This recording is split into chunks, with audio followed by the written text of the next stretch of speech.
ओम श्री गणेशाय नमः। ओम श्री गणेशाय नमः। ओम नमो भगवते वासुदेवाय नमः। ओम नमो भगवते वासुदेवाय। ओम नमः शिवाय। ओम नमः शिवाय।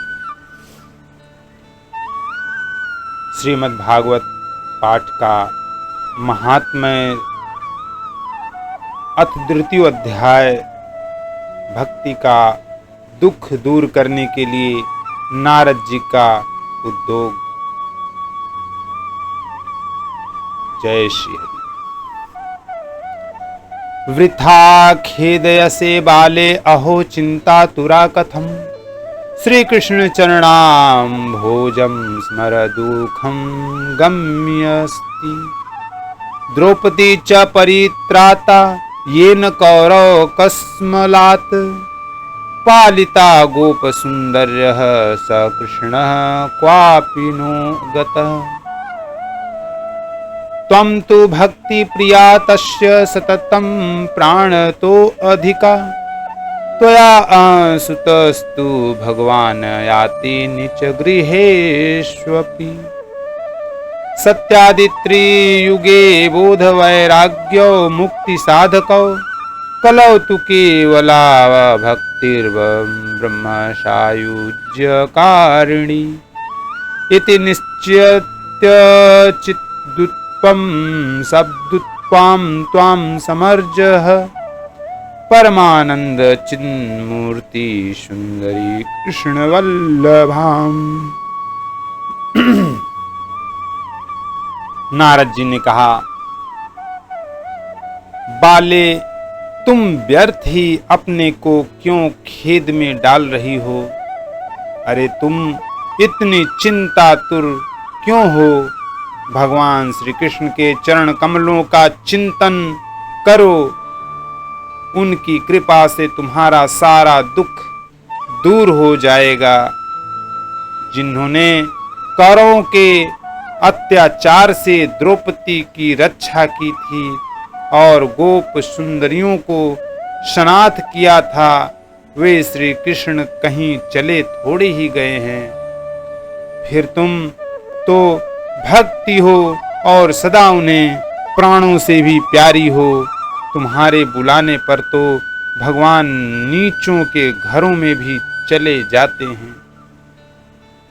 सत्य, त्रेता और द्वापर, इन 3 युगों में ज्ञान और वैराग्य मुक्ति के साधन थे, किंतु कलयुग में तो केवल भक्ति ही ब्रह्म सायुज्य मोक्ष की प्राप्ति कराने वाली है। यह सोचकर ही परमानंद चिन्ह मूर्ति ज्ञान स्वरूप श्री हरि ने अपने सत्स्वरूप से तुम्हें रचा है। तुम साक्षात श्री कृष्ण चंद्र की प्रिया और परम सुंदरी हो।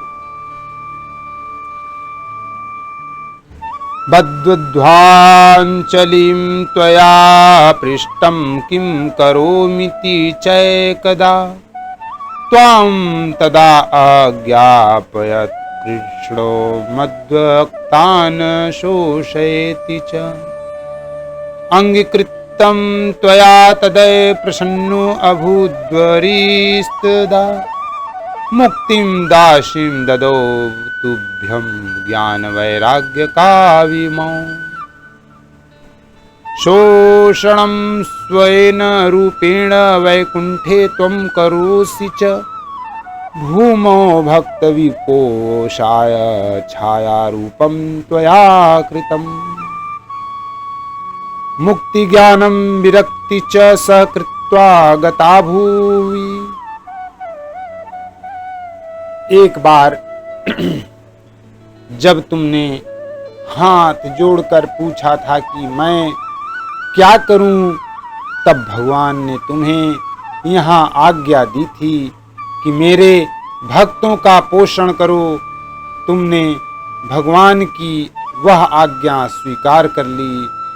इससे तुम पर श्री हरि बहुत प्रसन्न हुए और तुम्हारी सेवा करने के लिए मुक्ति को तुम्हें दासी के रूप में दे दिया और इन ज्ञान वैराग्य को पुत्रों के रूप में तुम अपने साक्षात स्वरूप से वैकुंठ धाम में ही भक्तों का पोषण करती हो। भूलोक में तो तुमने उनकी पृष्टि के लिए केवल छाया रूप धारण कर रखा है। कृतादिद्वापरस्यान्तं महानंदेन संस्थिता कलौ मुक्ति क्षयं प्राप्ता पाखंडामय पीड़िता त्वदाज्ञया गता शीघ्रं वैकुंठं पुनरेव सा स्मृता त्वयापि चात्रैव मुक्तिरायाति याति च पुत्रीकृत्य त्वमेवं च पार्श्वैश्वश्चैव रक्षितौ उपेक्षातः कलौ मंदौ वृंदौ जातौ सुतौ तव तथापि चिंता मुक्त त्वमुपायं चिन्तयाम्यहम्।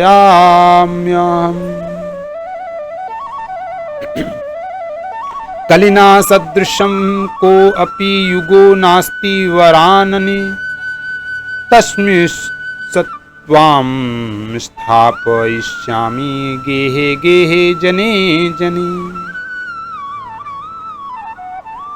अन्यधर्मास्तिस्रस्कृत्य पुरस्कृत्य महोत्सवान् तदा नाहं हरेर्दासो लोके त्वां न पर्वते त्वदन्विताश्च ये जीवा भविष्यन्ति कलाविवः पापिनो अपि गामिष्यन्ति निर्भयं कृष्णमन्दिरम् येषां चित्ते वसेद्भक्तिः सर्वदा प्रेमरूपिणी न ते पश्यन्ति किनाशं स्वप्ने अप्यमलमूर्तयः न प्रेतो न पिशाचो वा राक्षसो वासुरो अपि वा भक्तियुक्त मनस्कानां स्पर्शनेन प्रभुर्भवेत्।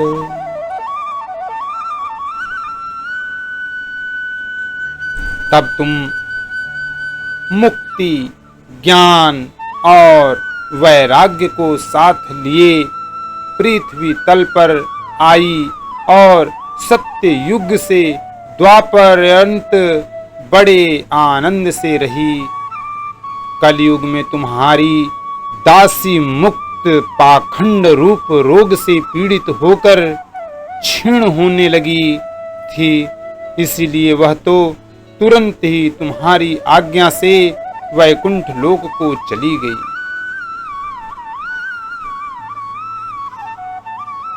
इस लोक में भी तुम्हारे स्मरण करने से ही वह आती है और फिर चली जाती है, किंतु इन ज्ञान वैराग्य को तुमने पुत्र मानकर अपने पास ही रख छोड़ा है। फिर भी कलयुग में इनकी उपेक्षा होने के कारण तुम्हारे ये पुत्र उत्साहहीन और वृद्ध हो गए हैं। फिर भी तुम चिंता न करो, मैं इनके नवजीवन का उपाय सोचता हूँ। सुमुखी कली के समान कोई भी युग नहीं है। इस युग में मैं तुम्हें घर घर में प्रत्येक पुरुष के हृदय में स्थापित कर दूंगा। देखो, अन्य सब धर्मों को दबाकर और भक्ति विषयक महोत्सवों को आगे रखकर यदि मैंने लोक में तुम्हारा प्रचार न किया तो मैं श्री हरि का दास नहीं। इस कलयुग में जो जीव तुमसे मुक्त होंगे वे पापी होने पर भी बेखट के भगवान श्री कृष्ण के अभय धाम को प्राप्त होंगे। जिनके हृदय में निरंतर प्रेम रूपिणी भक्ति निवास करती है, वे शुद्धांत करण पुरुष स्वप्न में भी यमराज को नहीं देखते। जिनके हृदय में भक्ति महारानी का निवास है, उन्हें प्रेत, पिशाच, राक्षस या दैत्य आदि स्पर्श करने में भी समर्थ नहीं हो सकते। ओम हरि नारायणाय नमः। न तपोभिर्न वेदश्च न ज्ञानेनापि कर्मणा हरिः साध्यते भक्त्या प्रामाणं तत्र गोपिका। नृणां जन्म सहस्रेण भक्तौ प्रीतिः जायते, कलौ भक्तिः कलौ भक्तिर्भवत्या कृष्णः पुरः स्थितः। भक्तिद्रोहकार कराये च ते सिदन्ति जगत्त्रये, सर्वाशा दुःखमापन्नः पुरा भक्तविनिन्दकः। अलम व्रतैरलं तीर्थैरलं योगैरलं मखैः, अलम ज्ञान कथालापैर्भक्तिरेकैव मुक्तिदा।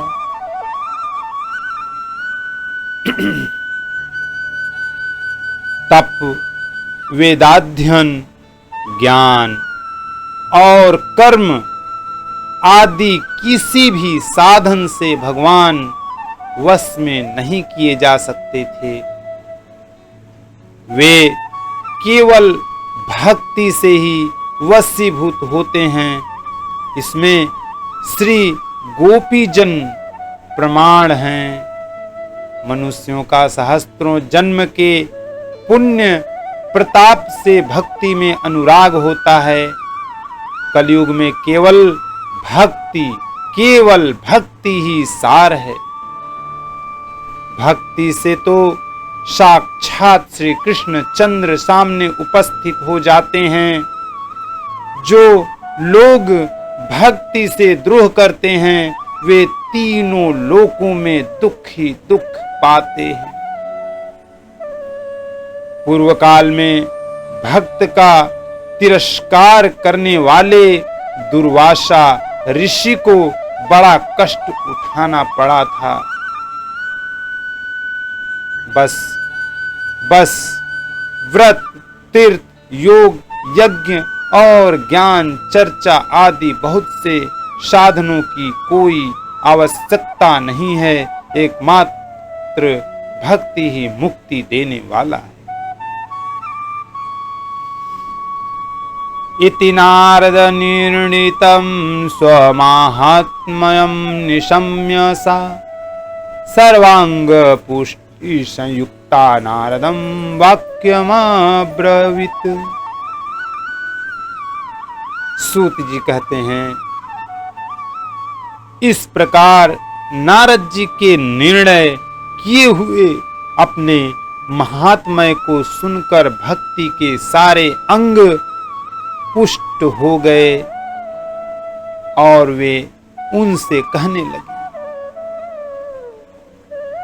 अहो नारद धन्यो असि प्रतिस्ते मयि निश्चला, न कदाचिद्विमुञ्चामि चिते स्थास्यामि सर्वदा। कृपालुना त्वया साधो मद्वाधाध्वंसिता क्षणात्, पुत्रयोश्च चेतना नास्ति ततो बोधय बोधय। भक्ति जी ने कहा, नारद जी आप धन्य हैं, आपकी मुझ में निश्चल प्रीति है। मैं सदा आपके हृदय में रहूंगी, कभी आपको छोड़कर नहीं जाऊंगी। साधो आप बड़े कृपालु हैं, आपने क्षण भर में ही मेरा सारा दुख दूर कर दिया, किंतु अभी मेरे पुत्रों में चेतना नहीं आई है। आप इन्हें शीघ्र ही सचेत कर दीजिए, जगा दीजिए।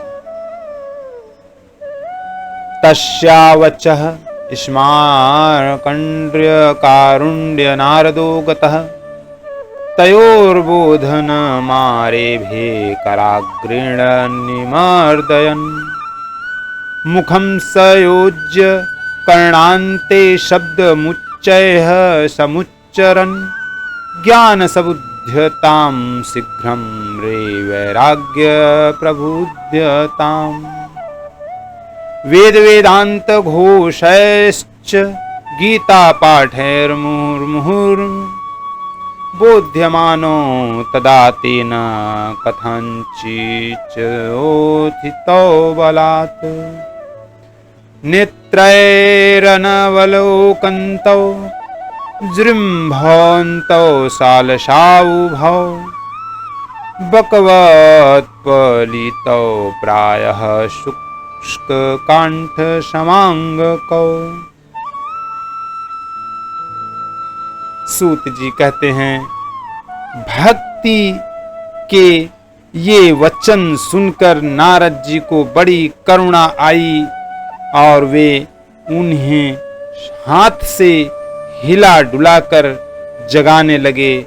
फिर उनके कान के पास मुंह लगाकर जोर से कहा, ओ ज्ञान जल्दी जग पड़ो, ओ वैराग्य जल्दी जग पड़ो। फिर उन्होंने वेद ध्वनि, वेदांत घोष और बार बार गीता पाठ करके उन्हें जगाया। इससे वे जैसे तैसे बहुत जोर लगाकर उठे, किंतु आलस्य के कारण वे दोनों जम्हाई लेते रहे, नेत्र उघाड़कर देख भी नहीं सके। उनके बाल बगुलों की तरह सफेद हो गए थे।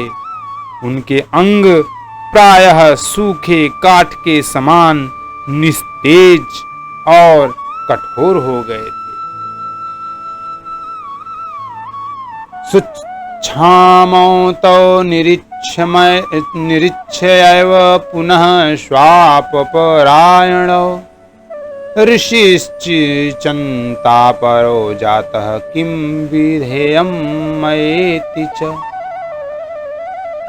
अहो निद्रा कथं याति वृन्द्वत्वं च महत्तरम् चिन्तयन्निन्ति गोविन्दं स्मारयामास भार्गव। व्योमवाणी तदैवा भून्मार्षे खिदतामिति उद्यमः सफलस्ते अयं भविष्यति न संशयः। एतदर्थ तु सत्कर्म सुरर्षे त्वं समाचर तप्ते कर्माभिधास्यन्ति साधवः साधुभूषणाः। सत्कर्मणि कृते तस्मिन् सनिद्रावृन्दतानयोः गमिष्यति क्षणाद्वक्ति सर्वतः प्रसरिष्यति। इत्याकाशवच स्पष्टं तत्सर्वैरपि विश्रुतम् नारदोऽस्मयं भेदेनेदं ज्ञातमिति ब्रुवन्। श्री हरि। इस प्रकार भूख प्यास के मारे अत्यंत दुर्बल होने के कारण उन्हें फिर सोते देख नारद जी को बड़ी चिंता हुई और वे सोचने लगे, अब मुझे क्या करना चाहिए। इनकी यह नींद और इससे भी बढ़कर इनकी वृद्धावस्था कैसे दूर हो। सौनक जी इस प्रकार चिंता करते करते वे भगवान का स्मरण करने लगे। उसी समय यह आकाशवाणी हुई कि मुने खेद मत करो, तुम्हारा यह उद्योग निसंदेह सफल होगा। देवर्षे, इसके लिए तुम एक सत्कर्म करो, वह कर्म तुम्हें संत शिरोमणि महानुभाव बताएंगे। उस सत्कर्म का अनुष्ठान करते ही क्षण भर में इनकी नींद और वृद्धावस्था चली जाएगी तथा सर्वत्र भक्ति का प्रसार होगा। यह आकाशवाणी वहां सभी को साफ साफ सुनाई दी। इससे नारद जी को बड़ा विस्मय हुआ और वे कहने लगे, मुझे तो इसका कुछ आशय समझ में नहीं आया। अनया आकाशवाण्यापि गोप्यत्वेन निरूपितं किं वा तत्साधनं कार्येन कार्य भवेक्तयो क्व भविष्यन्ति सन्तस्ते कथं दास्यन्ति साधनं मायात्र किं प्रकर्तव्यं यदुक्तं व्योम भाषया। नारद भगवान बोले, इस आकाशवाणी ने भी गुप्त रूप में ही बात कही है। यह नहीं बताया कि वह कौन सा साधन किया जाए जिससे इनका कार्य सिद्ध हो। वे संत न जाने कहाँ मिलेंगे और किस प्रकार उस साधन को बताएंगे। अब आकाशवाणी ने जो कुछ कहा है उसके अनुसार मुझे क्या करना चाहिए। तत्र द्वावपि संस्थाप्य निर्गतो नारदो मुनिः तीर्थ तीर्थ विनिष्कृत्य पृच्छन् मार्गे मुनीश्वरात्म वृत्तान्त श्रूयते सर्वेह कञ्चिन्नुच्यते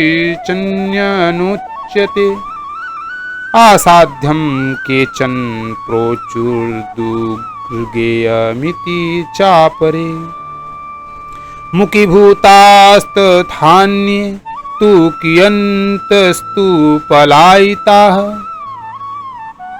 सूत जी कहते हैं, शौनक जी तब ज्ञान वैराग्य दोनों को वहीं छोड़कर नारद मुनि वहां से चल पड़े और प्रत्येक तीर्थ में जा जाकर मार्ग में मिलने वाले मुनीश्वरों से वह साधन पूछने लगे। उनकी उस बात को सुनते सुनते तो सब थे, किंतु उसके विषय में कोई कुछ भी निश्चित उत्तर न देता।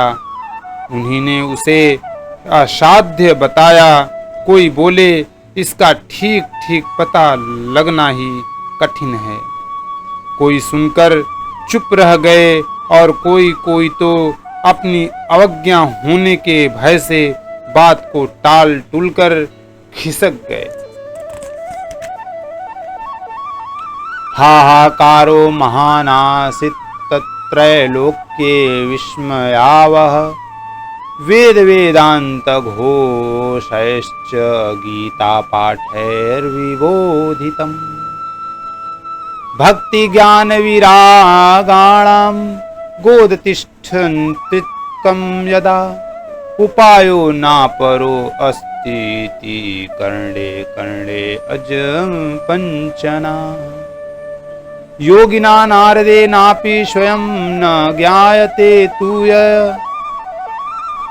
तत्कथं शक्यते वक्तुमितरैरिह मानुषैः एवं ऋषिगणैः पृष्टैर्निर्योक्तं दुरासदम् ततश्चिच्चिन्तापुरः सोऽथ बदरीवनमागतः तपश्चरामि चात्रेति ततर्थ कृत निश्चयः तावद्वदर्श तुरतः शनकादीन् मुनीश्वरान्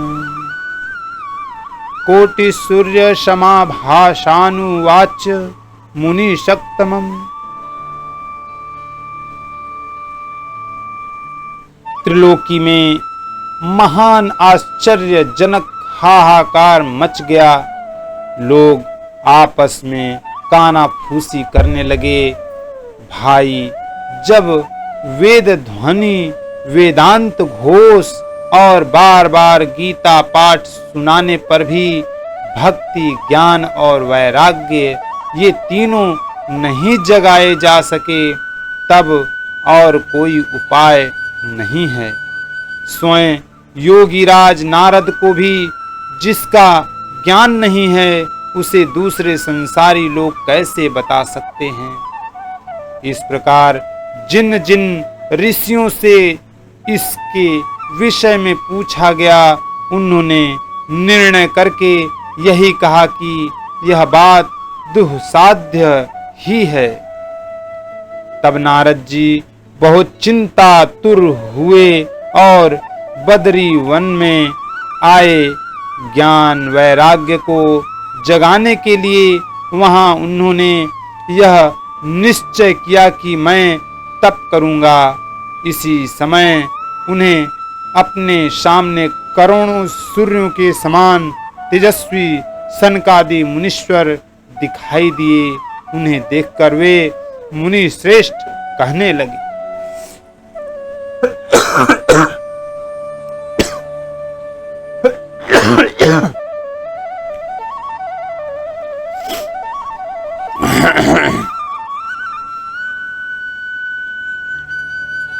इदानीं भूरि भाग्येन भवद्भिः संगमो अभवत् कुमारा ब्रुवन्ता शीघ्रं कृपां कृत्वा समोपरि। भवन्तो योगिनः सर्वे बुद्धिमन्तो बहुश्रुताः पंचहायसन संयुक्ताः सर्वेषामपि पूर्वजाः। सदा वैकुंठ नीलया हरि कीर्तन तत्पराः लीलामृत रसोन्मत्ताः कथा मात्रैक जीविनः। हरि शरणमेवं हि नित्यं येषां मुखे वचः अतः काल समादिष्टा जरायुष्मानं बाधते। येषां भूर्भुङ्गमात्रेण द्वारपालौ हरेः पुरा भूमौ निपतितौ सदो यत्कृपातः पुरं गतौ। अहो भाग्यस्य योगेन दर्शनं भवतामि अनुग्रहस्तु कर्तव्यो मयि दीने दयापरे। नारद जी ने कहा, महात्माओं, इस समय बड़े भाग्य से मेरा आप लोगों के साथ समागम हुआ है। आप मुझ पर कृपा करके शीघ्र ही वह साधन बताइए। आप सभी लोग बड़े योगी, बुद्धिमान और विद्वान हैं। आप देखने में 5-5 वर्ष के बालक से जान पड़ते हैं, किंतु हैं पूर्वजों के भी पूर्वज। आप लोग सदा वैकुंठ धाम में निवास करते हैं, निरंतर हरि कीर्तन में तत्पर रहते हैं, भगवत लीला मृत का रसास्वादन कर सदा उसी में उन्मत्त रहते हैं और एकमात्र भगवत कथा ही आपके जीवन का आधार है। हरि शरणम हरि शरणम। भगवान ही हमारे रक्षक हैं। यह वाक्य मंत्र सर्वदा आपके मुख में रहता है। इसी से काल प्रेरित वृद्धावस्था भी आपको बाधा नहीं पहुंचाती। पूर्व काल में आपके भ्रभंग मात्र से भगवान विष्णु के द्वारपाल जय और विजय तुरंत पृथ्वी पर गिर पड़ गए और फिर आपकी ही कृपा से वे पुनः वैकुंठ लोक पहुंच गए। धन्य हैं इस समय आपका दर्शन, धन्य है। बड़े सौभाग्य से ही हुआ है। मैं बहुत दीन हूँ और आप लोग स्वभाव से ही दयालु हैं, इसलिए मुझ पर आपको अवश्य कृपा करनी चाहिए।